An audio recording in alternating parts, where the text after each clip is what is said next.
paragraph writing, topic sentences, and detail sentences. So this is our basic paragraph writing pattern, and it's very similar to the essay writing pattern. The basic paragraph writing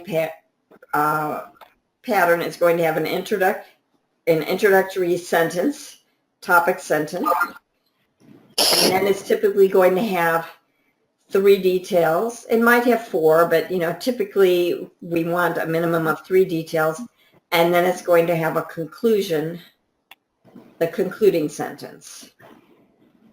And so as we're looking at that, and that's what our basic hamburger paragraph is, before I flip slides. The writer first tells the reader what he's going to write about. That's our main idea, our thesis, our topic sentence. Then the writer tells you about the main idea, gives several supporting details, 1, 2, and 3. Then the writer tells the reader what he told you. That's your conclusion or wrap-up statement. We can refer to our details in different ways. We can refer to the past, the present, and the future. We can refer to personal, family, or social groups. We can refer to the individual, the community, or state, or nation. And finally, we can refer to the nation or the world. So you see how we are growing here, past, present, and future. Over here, we have the personal, that's the individual, and then the family, and then the larger social group. Here we have the individual, the community, and then the much larger community. So that's kind of how organizing paragraphs work and organizing essays work. But the thing that we have to remember when we start writing a paragraph or an essay, and we'll go into essays probably next time or the time after that, but an essay has one topic, a paragraph has one topic. An essay is going to have a broad topic, and a paragraph is going to just be about one topic.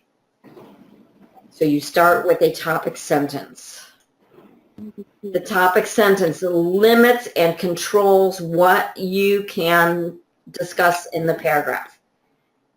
So if I'm going to write a paragraph about pizza and the different types of pizzas, I can't start talking about the drinks I might have with the pizza.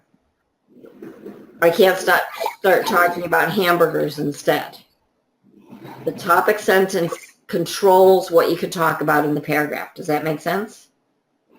Yeah. So we're going to go through some examples. Supermarkets offer a wide variety of food products designed primarily for the consumer's convenience.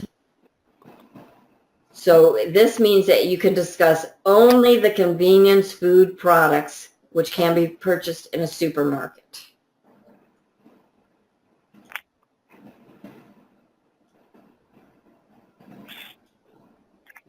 So the topic sentence is usually necessary for the paragraph? Yes, you can't have a paragraph without a topic sentence. Okay. And it's going to limit what you can talk about. Okay.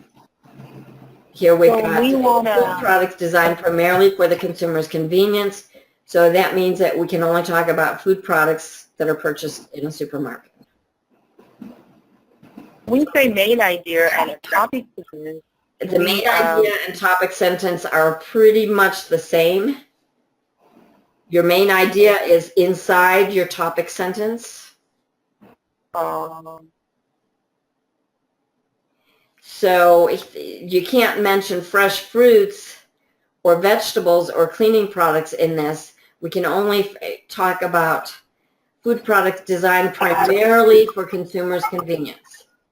Even though fresh fruits are a convenient food, they weren't designed, somebody didn't build them other than a higher being, that we grew bananas and it's a great convenience food. We're talking about food products that were designed for the consumer's convenience. So I'm going to show you what that looks like now, because I know it's like you have a glimmer, but it may not be, totally clear. So we have supermarkets offer a wide variety of food products designed primarily for the consumer's convenience. That's our main idea. That's our topic sentence. So I'm going to make this bold. Okay, so we say main idea is more of generalized statement. Right, but it's So still, then, it's still limiting what is being talked about. So when we had it, and I'll go back, that's a great observation. So I'm going to go back to one that we talked about a few weeks ago. We had the main idea here was feathers have 3 parts. That was the main idea. That was the topic sentence. We still had to put it in our own words, but we had to include this thing. We couldn't just say, this is all about feathers, because then I could be talking about turkey feathers versus peacock feathers versus the feathers on a blackbird. Well, this is I've put some limits on what I'm going to talk about. So I could say this is all about 3 different parts that feathers have. Or feathers are made up of 3 different parts. And so it limited what we can say. So then when we look at our details, we've got the shaft has a stiff part. It has barbs sticking out. The barbs have little hairs. The end of each filament is a tiny hook to keep it in place. So it limited what I was talking about. Does that make sense? Okay. Yes. So when we go to our current example, it's almost like the main idea is the conceptual thing. Right. When you say topic sentence, it's more like it is written. Yes, the main idea is the idea that you put into the topic sentence. Okay. So the main idea is always going to be in the topic sentence.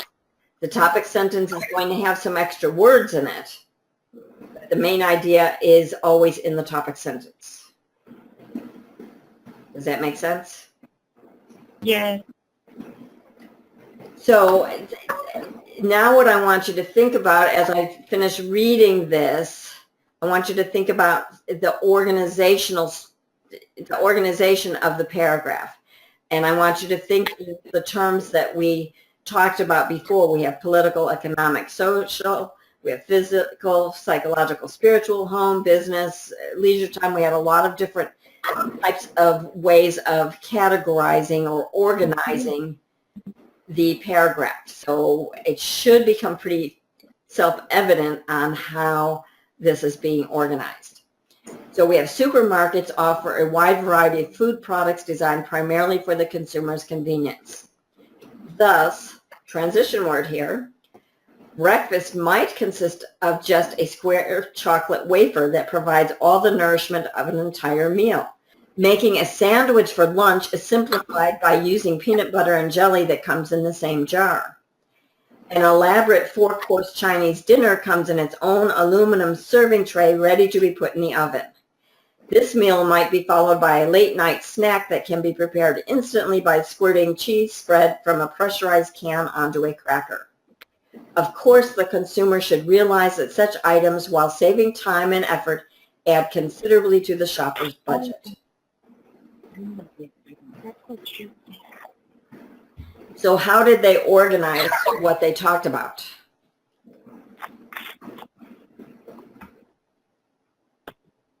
Breakfast, lunch, and a late snack. Time of day. Exactly. So they did it by time. Another way of organizing. And this is a very common way of organizing your writing.